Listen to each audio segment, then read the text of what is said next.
Powder metallurgy is developed in the late 60s, early 70s by Crucible in New York, which recently went defunct. A common issue in tool steels, which are also knife steels, is that the more alloy and carbon we add to them, the bigger and coarser the microstructure becomes. There's these hard particles called carbides that add the wear resistance to the steel. So that's carbon plus another element like iron or chromium or vanadium. They always want to add more of these elements for wear resistance, but that drops the toughness, and the carbides just get so big that either the steel doesn't hold up in use, it's brittle, or they can't even manufacture it. They try to hot roll it, it breaks apart. So it was always an issue. And the reason why the carbides get so big is because when you melt the steel and then you pour it into a mold and let it solidify, that solidification process is extremely slow.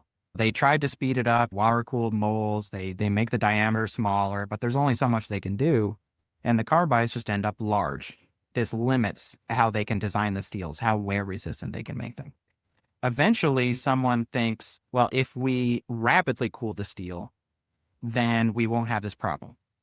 That leads to powder metallurgy. It's called powder metallurgy because instead of a big ingot of steel, they make tiny powder. So a stream of liquid steel comes out of a nozzle and it gets sprayed with nitrogen so that it atomizes into these tiny little powders. Every tiny piece of powder is like a whole ingot of steel. Then they put it in a can under high temperature and pressure called hipping, hot isostatic pressing, and it makes a solid ingot, and then they're able to forge and hot roll that out like normal. Instead of this highly segregated coarse microstructure, you get this super fine, even microstructure all through the steel. This gave the steel higher toughness for a given level of wear resistance. So those steels that were known for being highly wear resistant but had really bad toughness all of a sudden had quite good toughness and could be used for a whole range of applications that weren't possible before. It also made a whole new regime for steel development because they learned that the optimal elements to use in powder metallurgy were different than the optimal elements to use in conventional metallurgy with the slow-cooled ingots.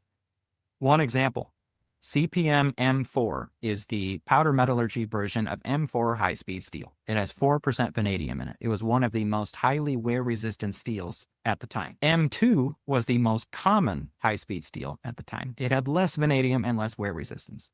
When they made it with powder metallurgy, the M2 barely improved for toughness, but the M4 leapfrogged over it. All of a sudden, it had better toughness than the M2. And vanadium actually ended up better for toughness in powder metallurgy. So they wanted to add more vanadium for wear resistance, but they were limited by these coarse carbides. They added it to powder metallurgy steels, and all of a sudden, it was the better element to add. So they would get more wear resistance, and the carbides were smaller in the powder metallurgy than in conventional metallurgy. They were the smallest carbides in the steel with powder metallurgy. So you asked, how does this apply to a normal person? And I gave a technical answer. But how does it apply to a normal person? The steel has a finer microstructure, better toughness, so that it doesn't chip when you use it in a knife.